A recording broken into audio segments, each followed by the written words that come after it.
ആശാവർക്കർമാരുടെ സമരത്തിന് പിന്നിൽ അരാജകത്വ സംഘം എന്ന നിലപാട് ആവർത്തിക്കുകയാണ് CPIM.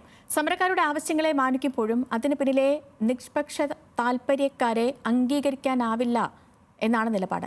ഇതിനിടെ ആശാവർക്കർമാർ തിരികെ ജോലിയിൽ പ്രവേശിപ്പിക്കണമെന്ന് NHM സ്റ്റേറ്റ് കോർഡിനേറ്റർ സർക്കുലർ ഇറക്കി. ഞങ്ങൾക്ക് നല്ല ധാരണയുണ്ട്.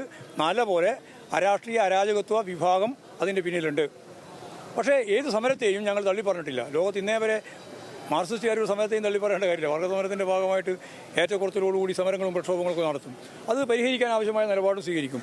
പക്ഷേ തെറ്റായ വഴിയിലേക്ക് അതിനെ നീക്കി ഈ ആശാവർക്കർമാരെ ഇവിടെ തെരുവിൽ ഒരു ഉപകരണമായിട്ട് ഉപയോഗിക്കാൻ വേണ്ടിയിട്ടാണ് പലരും ശ്രമിച്ചുകൊണ്ടിരിക്കുന്നത്. ആശാവർക്കർമാരെ തെറ്റിദ്ധരിപ്പിച്ച് തെരുവിലിറക്കി ഇടത് സർക്കാരിനെതിരെ സമരം നടത്തുന്നുവെന്നാണ് CPIMന്റെ വിലയിരുത്തൽ. കേന്ദ്ര കമ്മിറ്റി അംഗം എളമരം കരീമിന്റെ ലേഖനത്തിലെ നിലപാടാവർത്തിച്ച് കൂടുതൽ നേതാക്കൾ ഇന്ന് രംഗത്തെത്തി. ആശാവർക്കർമാർ സമരം ചെയ്യാൻ പാടില്ലായിരുന്നുവെന്ന് ഇടതുമുന്നണി കൺവീനർ TP രാമകൃഷ്ണൻ. ആശാവർക്കർമാരുടെ ഒരു സമരത്തിലേക്ക് പോകാൻ പാടില്ലായിരുന്നു. കേരളത്തിൽ ഒരുപാട് സമരങ്ങളുടെ അനുഭവങ്ങളുണ്ട്. അപ്പോൾ അത് ആ അനുഭവങ്ങളെല്ലാം മനസ്സിൽ നോക്കുന്ന സമയത്ത് തെറ്റായ ചില പ്രവണതകൾ ഇതിൻ്റെ പുറകിലുണ്ട്.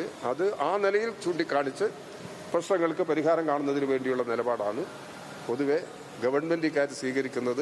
ഇടതു സർക്കാരിനെതിരെ സ്പോൺസേഡ് സമരമെന്ന കേന്ദ്ര നേതാക്കളായ A വിജയരാഘവനും PK ശ്രീമതിയും കുറ്റപ്പെടുത്തി.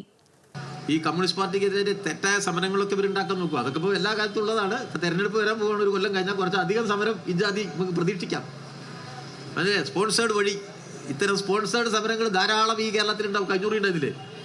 തെരഞ്ഞെടുപ്പ് തൊട്ടും ആ സെക്രട്ടറിന് മുന്നിൽ കൂടി പോകാൻ പറ്റിയില്ല. ഉരുണ്ട് കിടക്കുക, കവുങ്ങ് കിടക്കുക, തലകുത്തി മറിയുക, അങ്ങനത്തെ സമരം വരെ നടന്നു തെരഞ്ഞെടുപ്പ് തൊട്ടുമ്പ്.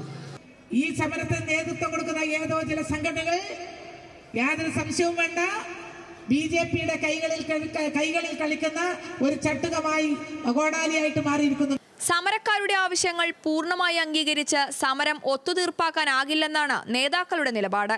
ഇതിനിടെ എല്ലാ ആശമാരും അടിയന്തരമായി തിരികെ ജോലിയിൽ പ്രവേശിക്കണമെന്ന് national health mission state coordinator circular ഇറക്കി. തിരികെ ജോലിയിൽ പ്രവേശിക്കാത്ത സ്ഥലങ്ങളിൽ പകരം സംവിധാനം ഏർപ്പെടുത്തണമെന്നും സർക്കുലറിൽ പറയുന്നു. എന്നാൽ ആവശ്യങ്ങൾ അംഗീകരിക്കും വരെ സമരം തുടരാനാണ് ആശമാരുടെ തീരുമാനം. സെക്രട്ടേറിയറ്റിന് മുന്നിൽ 16-ാം ദിനവും സമരം തുടരുകയാണ്. ന്യൂസ് മലയാളം, തിരുവനന്തപുരം.